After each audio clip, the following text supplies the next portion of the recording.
Hey, this is Brian again, and I'd like to ask you to do a favor.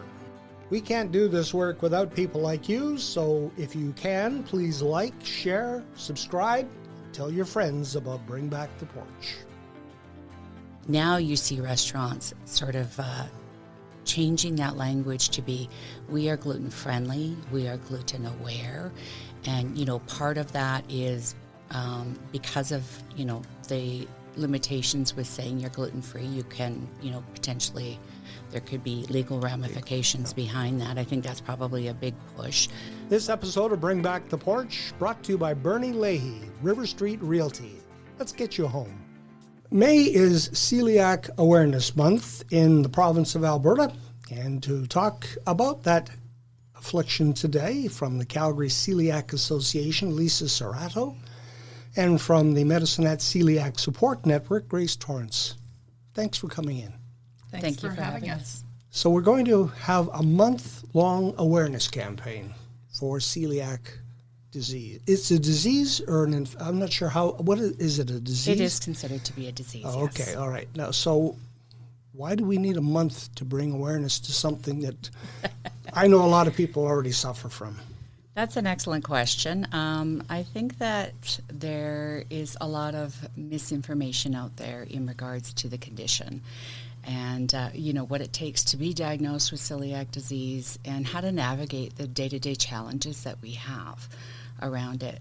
So really, we take the opportunity for Celiac Awareness Month to, meet with local partners, meet with people of Parliament or government, and really try to help to educate and advocate for members of our association and members of the public who do understand that there are day-to-day challenges going through celiac. What's the coordination between the Calgary Celiac Association and Medicine Hat?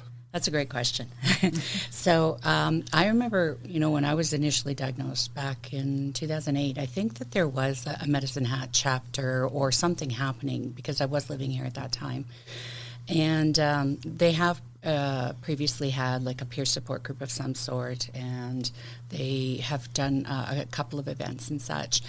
Obviously with COVID happening in 2019, 2020, that really kind of put a damper on things. So we recognize as a Calgary chapter the importance of reaching out to members and the public across southern Alberta and really trying to, as I mentioned, advocate and educate people and support them where they're at. So we recognize that Medicine Hat and Lethbridge and some of the smaller communities are in a position where they could potentially be leading some of these projects and things on their own. So it's really about us providing some connection support to help facilitate that. You said you were diagnosed in 2008. Yes. So you lived a long time not knowing that you had it. Well, that's correct. That's correct. Celiac disease is a funny little thing. It can, typically you're born with a gene. It can be transferred genetically, and sometimes that gene lives dormant. And I think that that's what happened, certainly in my case. I went on to have a surgery, and I got quite sick post-surgery. And just that massive infection, inflammation, triggered the event. And so quite often that can happen for a number of people, whether it's a physical stressor, such as an illness, or whether it's an emotional stressor, just as like extra stress in your life. That typically tends to be the norm. I don't know if you found the same thing, Grace.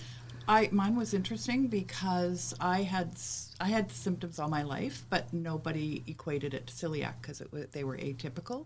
So I underwent a lot of investigations, and we didn't really know, and I developed other autoimmune diseases like rheumatoid arthritis.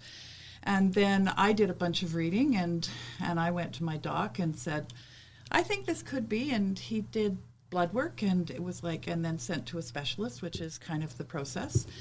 And I can trace it back. I had problems when I was at the age of getting a smallpox vaccine, and I wasn't allowed to get one because I had something going on, and they didn't know. So we can trace it back to that young with me, but I didn't have, at that time, way back, it was typically very thin kids who were failure to thrive, and I wasn't that body type.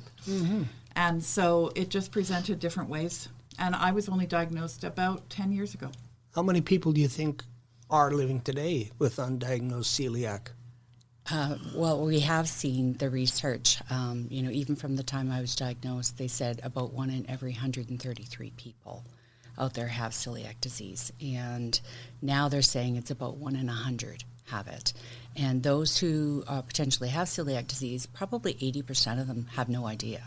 Yeah. It really presents itself in so many different ways. As Grace mentioned, sometimes you're asymptomatic, but there's literally over 300 symptoms associated with celiac disease. 300 symptoms. Yeah. Well, no wonder your doctor couldn't nail it down right off the bat.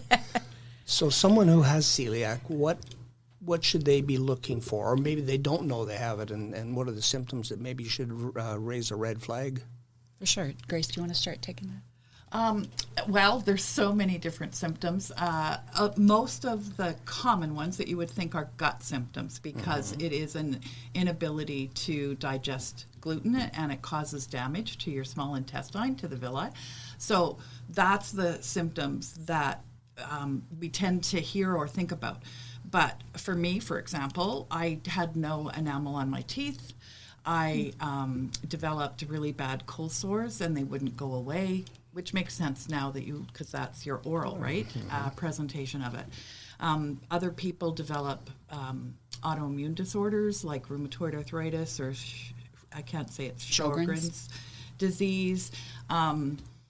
Lisa, what?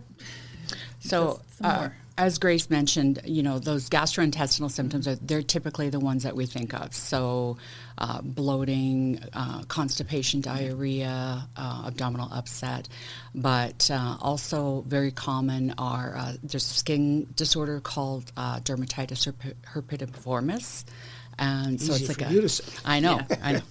Usually I could say it really well. But that's a kind of like a skin rash condition that can happen. As Grace alluded to, the dental enamel things. For me, it was kind of more those heartburn, bloating, that kind of thing, but also infertility issues. Okay. Yeah. So is it something that is constant or just in and out? Like if you eat something, that triggered it. That's why I had that problem. That you don't really understand that it's an ongoing thing. Well, definitely when you have been diagnosed, there is only one cure for celiac disease, and that is to live a gluten-free lifestyle. There really is no typical cure, right? So if we are accidentally exposed to gluten in different ways, whether it be cross-contamination in a restaurant or a meal at someone's home, the reactions that we have to gluten can be minimal. Some people, again, as I mentioned, are asymptomatic. They don't feel anything, but there is still damage being done to the small intestine and to the villi, right? And for some people, the reaction is quite immediate, and they tend to have those gastrointestinal issues. Think about it like your body is almost rejecting it like it's a poison, right? Okay. And so the longer that we stay away from eating those things, probably the more severe the reaction would become, right? And it's certainly not like an anaphylactic allergy or anything like that. But to bring it into perspective, the amount of gluten that can make a difference in making damage in your body, if you were to take, say, a loaf of bread, and you had a crumb of that bread that was about the size of a sesame seed, that's the amount that is required that would do damage to your system. So just don't do it. So it's pretty mind-blowing, right? Yeah. And, when it's left untreated, it really can lead to a number of other health conditions. So with the gut not really absorbing nutrients, that leaves us more susceptible for things like anemia. Osteoporosis can be quite common, right? Because your bone density is being impacted. And even, in gastrointestinal cancers as well.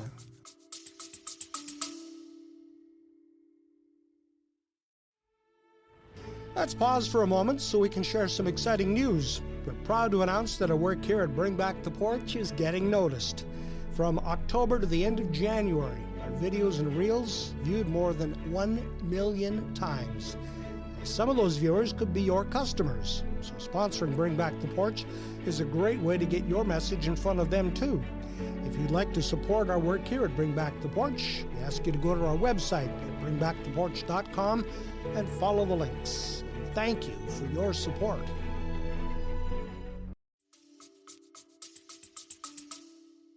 Gluten-free, we hear that all the time, but I know people who have had something and it said gluten-free, but it wasn't, and they suffered.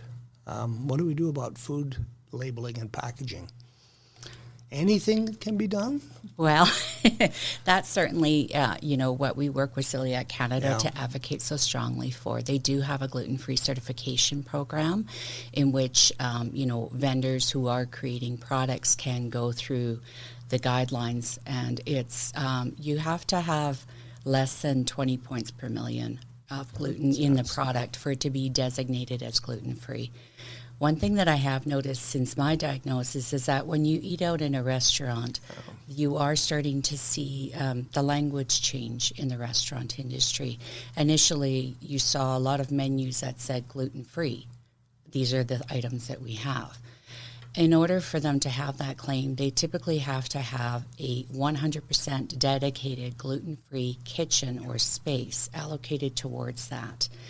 And otherwise, there is higher risks of cross-contamination, right?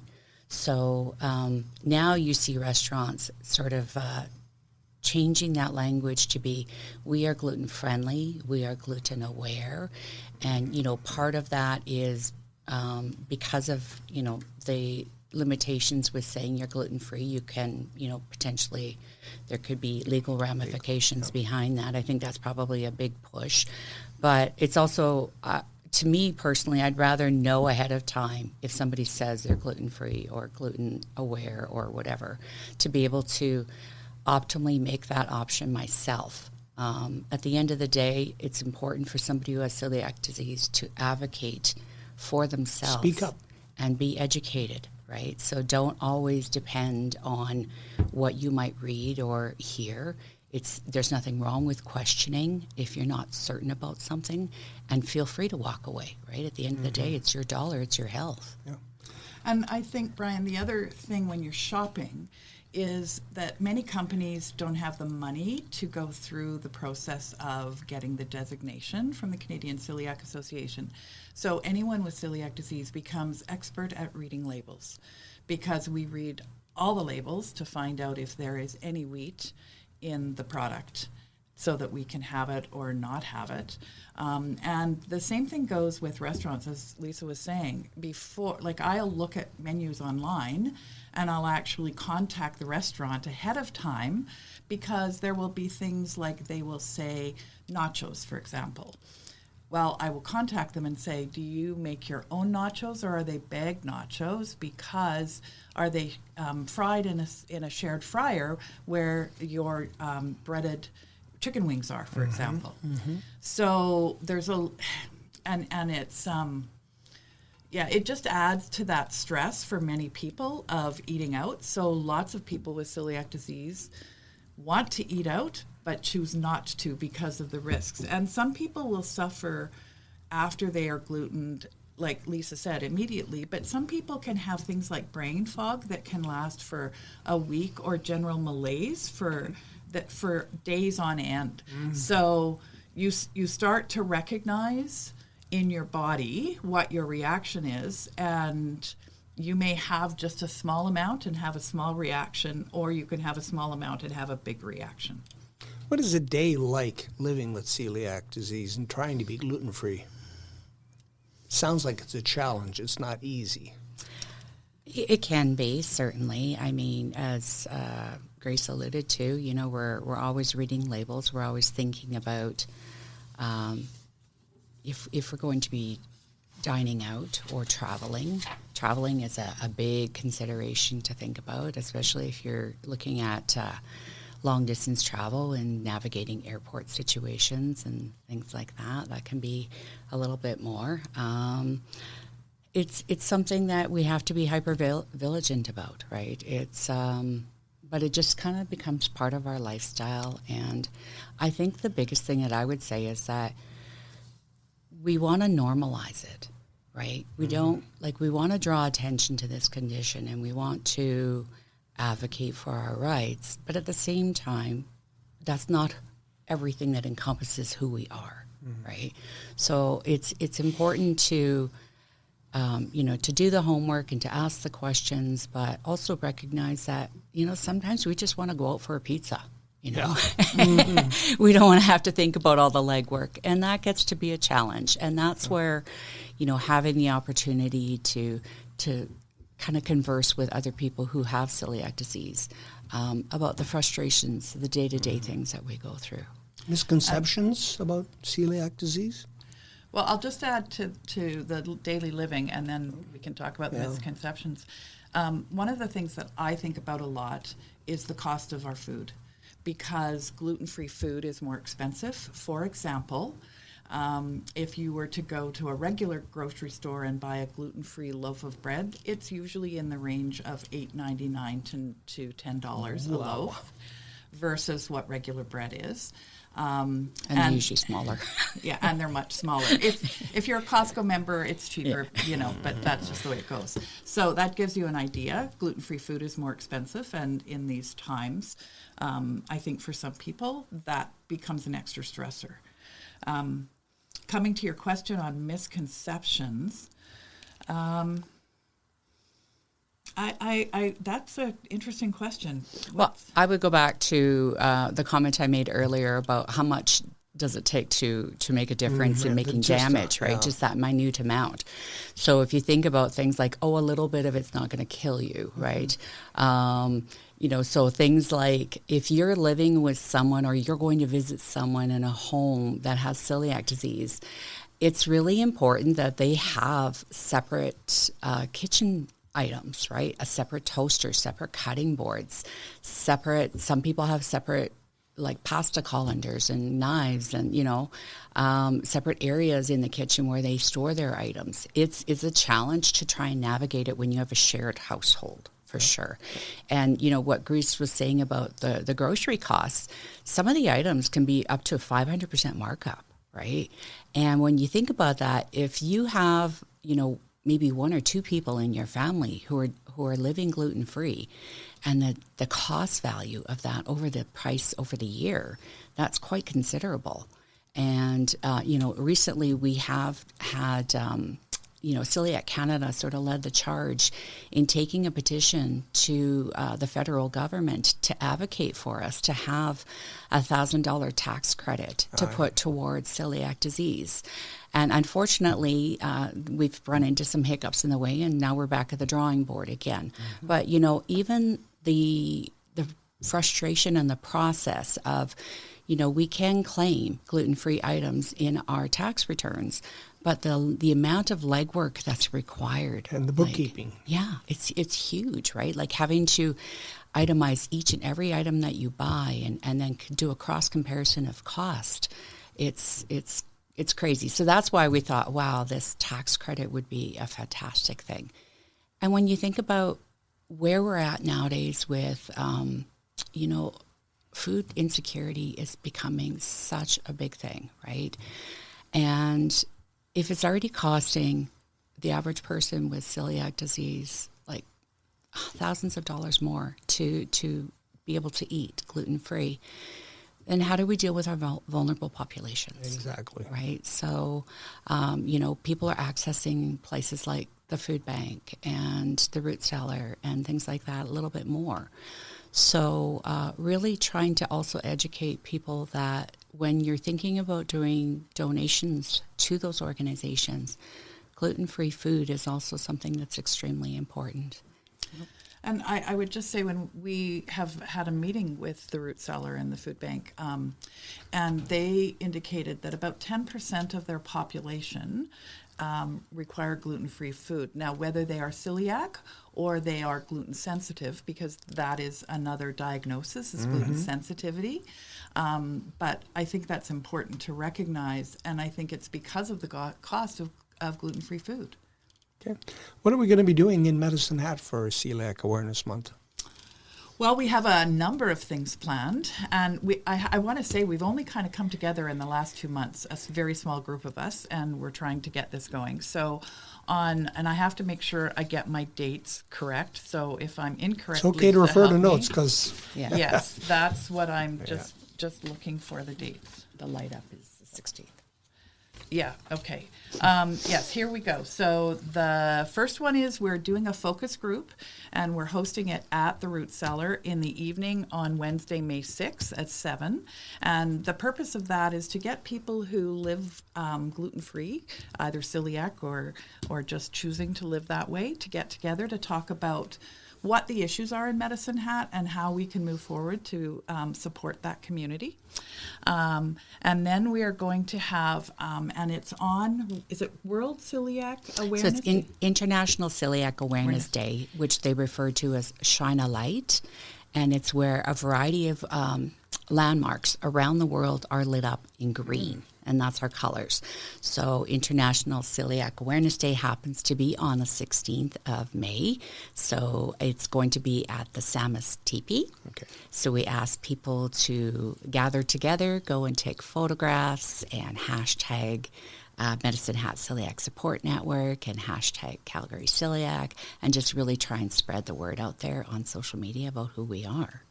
And related to that, on the same day, in the morning, we're having a pancake breakfast, gluten-free pancake breakfast. I was going to say. At the She Shed, which is up on Crescent Heights on 51 Tweed Avenue. And it will be from 9 to 11. And we have secured a number of local businesses to help us to sponsor at that pancake breakfast. And that's really important to have local businesses help to bring awareness to the community.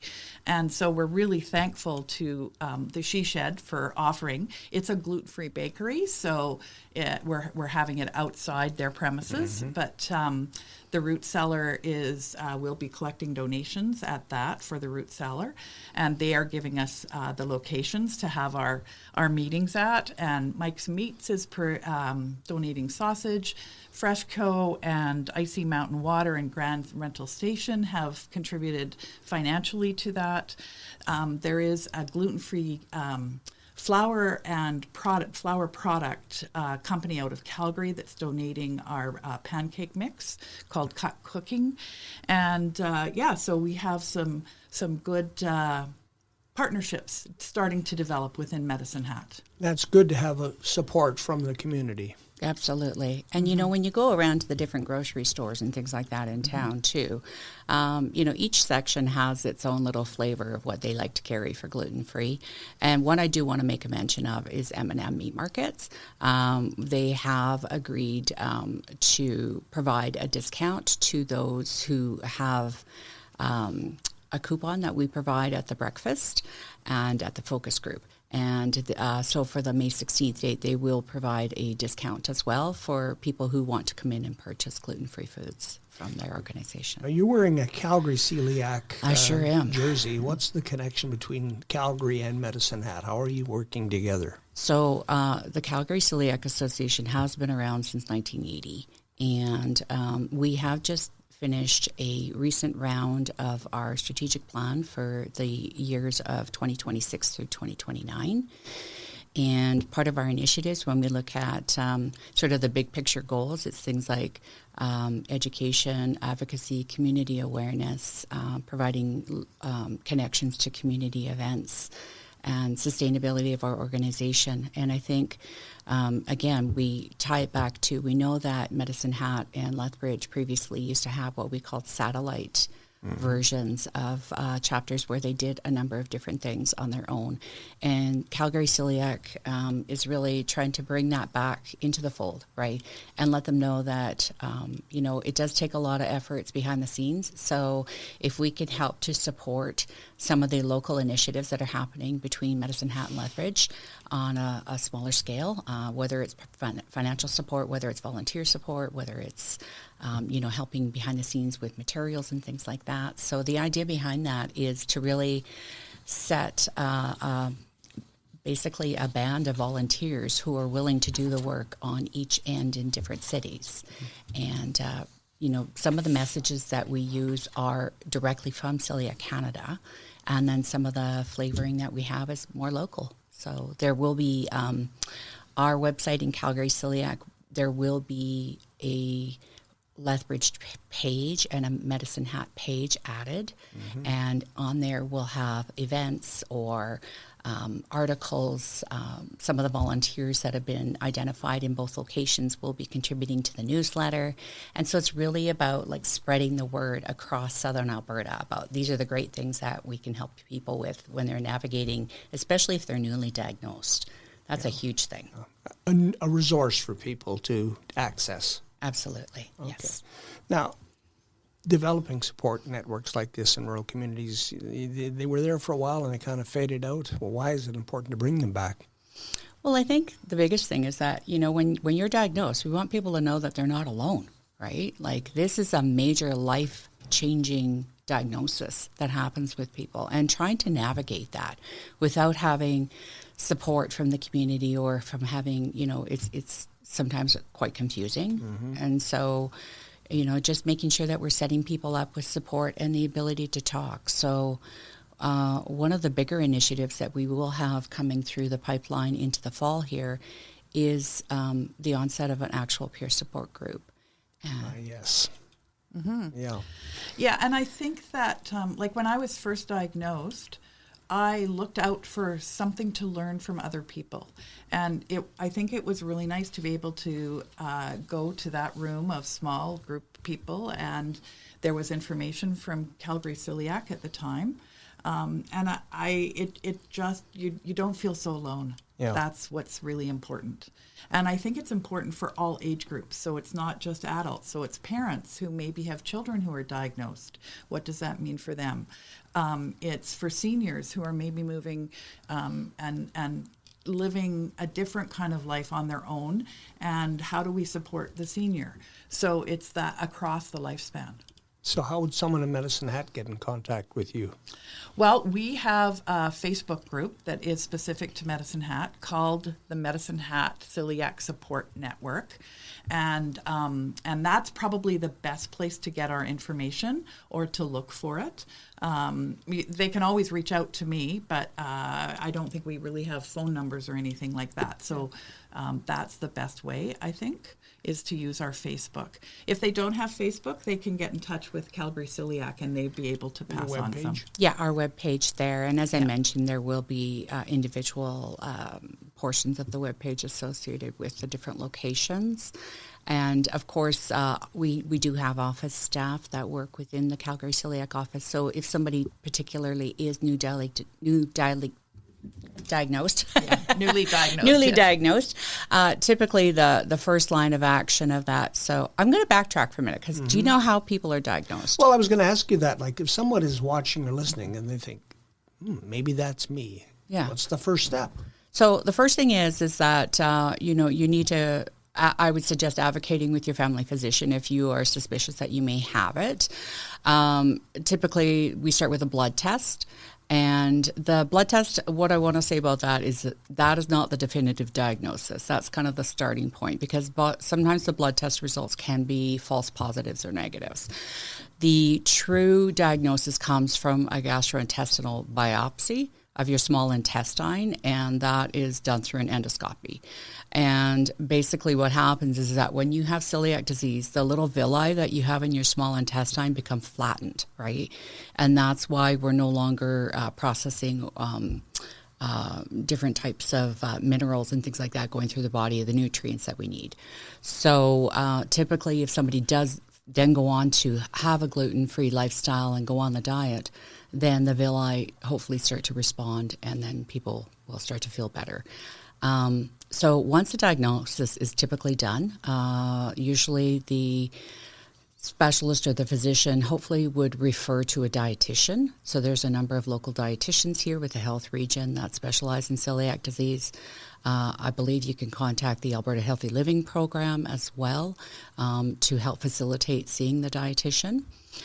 In addition to that, we also do provide education courses. So first of all, Celiac Canada has a national 101 course that is done on the web. And it's usually once a month, and it's taught by a dietitian, and it's about a 2-hour webinar that kind of takes you through how to read a label and, all of those kinds of things. And in addition to that, this is where sort of the peer support program will come in a little bit, an opportunity to provide a bit of that local flavor of what is it like navigating day-to-day life in Medicine Hat with, where are the places you could shop at. We are working on a grocery store tour right now, so we just need to garner enough interest for that. But there is a partnership with Save On Foods and a local dietitian, Jennifer Patterson. Oh, I know Jennifer, yeah. Yeah, so great girl. And so we just need to have enough people signed up to logistically offer a session, and she said that she'd be more than happy to facilitate that. So, are there recipe books or recipes for celiac? There is so much out there.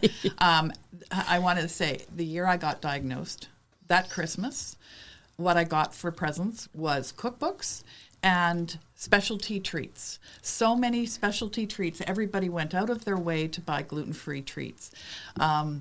So, yes, there are lots. There's lots online as well, Brian. There's some excellent cookbooks out there and resources online. So it sounds like if someone's just being diagnosed, the first thing that they should take is that you're not alone. Absolutely. 100%. For sure. Yeah. I'm going to do a shout out for a colleague as well. Shelley Case is a dietitian, and she's from Regina, then Calgary. She's highly involved in Celiac Canada. She has also written a book that's had a number of different printings, and it's the Complete Guide to Living Gluten-Free. And it's part cookbook, part educational awareness book, and it's a fantastic resource. Okay. So the month of May is Celiac Awareness Month. If there was one thing that you would like to get out of this, maybe a change in legislation or people's awareness, if you could just wave your magic wand, throw some magic pixie dust out there, any ideas what that would be? Either in terms of restaurants doing things or, government helping out, that kind of thing. It's hard to pick one. I mean, we know on a local level our hands are tied with making the huge difference in the governmental level. We can sign petitions, we can try and advocate. I would say, for me personally, it's the local partnerships. So looking at having discussions with restaurants, but also looking at having discussions with food partnerships. So places that provide the foods to the restaurants, like Cisco and like Gordon Food Services. And, they carry a lot of gluten-free products already, but is it really well known in the restaurant industry, in the hospitality industry in general, in hospital settings, right? So trying to advocate that there's a number of ways in which we can try to promote a better navigation of gluten-free and reducing risks of cross-contaminations as well. The one thing for me would be to connect with the people in Medicine Hat and to know that they're not alone, to have that, to help build the community, celiac community, because I think that our grocery stores do their best, but we're always asking each other, where did you find this and where did you find that? And, what about this? And so I think it's about helping our community within Medicine Hat to function and learn from each other and help each other. I'm just going to go off the board here because it just occurred to me that when you're an adult, you can deal with this. What about a child? Oh, that's a whole other ballgame. Someone in elementary school, your friend's got a cookie or something, and I'm gonna speak to that actually because I'm a retired physiotherapist, and I worked with kids, and many of the children I worked with had autism, but not all of them, and we had some group activities that we organized, and so when we organized them, I found out some of these kids were celiac and living gluten-free. And as a physio, that's not a typical question you would necessarily ask, but I found out. And so when we would have snack, and we would, bring their snack to the park, and to know that, hey, these Oreos are gluten-free, and you can eat them, the kids' eyes would just light up. Hearing from families through after, just the chit chat that happens, school is a challenge. Yeah. We think of peanut allergies, for example, in the schools. So it is really challenging for those kids where they eat. Kids will share lunches. They want to have it. That's very hard for kids. Mm-hmm. It's a really tough road. And so making sure that there are treats that they can have within a school, I think, is really important. So another piece of that is helping to educate educators. What about a medical alert bracelet? Is that something that... Yep, there are some people that do that for sure. Or carry a card in your wallet or purse? Yeah, for sure. Yeah. I want to add to the comment about children as well. So for the month of May, we also have an event called Kids Teach Kids Day. And it is a national initiative where if a child has celiac disease and they want to share that information with their classmates and educate them about celiac disease, we have kind of a little bit of a kit that we put together that's got, some detailed information on a child's level of what celiac disease is and some fun activities that they can do in the classroom. And so if you're listening out there and you find out that your child might be interested in pursuing something like this, Celiac Kids Teach Kids Day is going to be on the 15th of the month, the 14th of the month. And it's going to be, we provide the children with T-shirts, with the actual press kit, with cookies that they can share with their classmates that are gluten-free. So that's another way that we can kind of increase that awareness. So if I was going to sum it up, if someone is just newly diagnosed, I think that there is help and there is hope. Absolutely. Oh, 100%. And I think that the first year can be tough because you're trying to navigate and you're thinking about the things you can't have. That's the initial, right? The loss. You go through those stages of grief because you are losing some of that, and it's to find the replacements and to know that you can thrive living with celiac disease. Anything else you want to add before we say goodbye? Yeah, if you want to come by and, not just the breakfast and the focus group, but we're going to be in the mall as well. We're taking advantage of the new space in the mall for nonprofits, so we're going to be there on May the 9th from about 10 to 2, and we'll have lots of information available. Please feel free to stop in and ask questions. Celiac Awareness Month, going to be busy.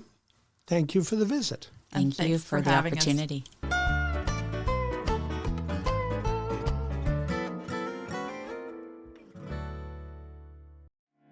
Hey, this is Brian again. And I'd like to ask you to do a favor. We can't do this work without people like you, so if you can, please like, share, subscribe, tell your friends about Bring Back the Porch.